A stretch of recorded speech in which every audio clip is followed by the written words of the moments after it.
ఇవాళ రెండో రోజు పార్లమెంటు శీతాకాల సమావేశాలు జరగనున్నాయి. బుధవారం ప్రారంభమైన ఉభయ సభలు అదానీ ఇష్యూతో అడ్డుడికాయి. అదానీ లంచం ఆరోపణలపై రాజ్యసభ, లోక్సభల్లో ఇండియా కూటమి నేతలు పట్టుబట్టారు. లోక్సభ స్పీకర్, రాజ్యసభ చైర్మన్ చర్చకు అనుమతించకపోవడంతో నినాదాలు చేశారు విపక్ష ఎంపీలు. సభ్యుల నినాదాలతో సభ గందరగోళంగా మారడంతో ఉభయ సభలను ఇవాల్టికి వాయిదా వేశారు.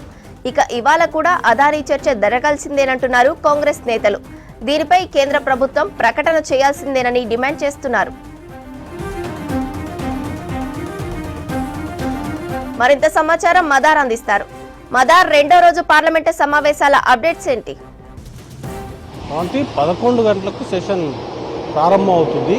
ఈ సెషన్ ఈరోజు కూడా అదానీకి సంబంధించినటువంటి వ్యవహారంపైనే అట్టుడికేటువంటి అవకాశాలు కనబడుతూ ఉన్నాయి. ఇప్పటికే కాంగ్రెస్ పార్టీకి సంబంధించిన ఎంపీలు మాణిక్యం ఠాకూర్ అలాగే రణదీప్ సుర్జేవాలా ఇద్దరు కూడా అదానీకి సంబంధించినటువంటి వ్యవహారం పైన ప్రభుత్వం స్పందించాలి, ప్రభుత్వం ప్రకటన చేయాలి, అలాగే జాయింట్ పార్లమెంటరీ కమిటీ తోటి దీనికి సంబంధించినటువంటి ఎంటైర్ వ్యవహారం పైన విచారణ జరపాలి అనే డిమాండ్ తోటి వారు సస్పెన్షన్ మోషన్ కూడా ఇచ్చారు.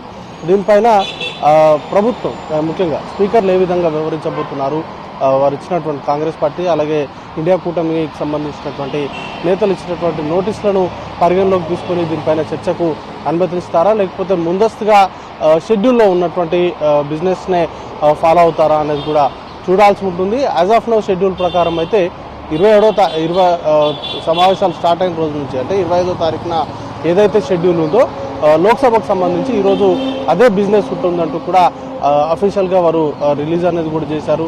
కీలకంగా బ్యాంకింగ్ అమెండ్మెంట్ సంబంధించినటువంటి బిల్ని నిర్మలా సీతారామన్ ఇంట్రడ్యూస్ చేయబోతున్నారు. దాంతోపాటు అశ్విని వైష్ణవ్ కూడా ఈ రైల్వేస్కి సంబంధించినటువంటి అమెండ్మెంట్ బిల్ని పార్లమెంట్ లోక్సభలో ఆయన కూడా ఇంట్రడ్యూస్ చేయబోతున్నారు. ఇక రాజ్యసభకు సంబంధించి భారతీయ వాయువాన్ అభియాన్ అనేటువంటి బిల్లుని రామ్మోహన్ నాయుడు ఇంట్రడ్యూస్ చేయబోతున్నారు. మరోవైపు ఇలాంటి బిల్స్ వస్తున్నటువంటి నేపథ్యంలో మరోవైపు విపక్ష పార్టీలు రెండో అంశాలు కీలకంగా అదానీకి సంబంధించి అమెరికాలో జరిగినటువంటి అంశాన్ని చర్చకు పట్టుబడుతుండడం, దాంతోపాటు మణిపూర్కు సంబంధించినటువంటి అల్లర్లకు సంబంధించిన వ్యవహారం పైన కూడా చర్చకు పట్టుబడుతున్నారు.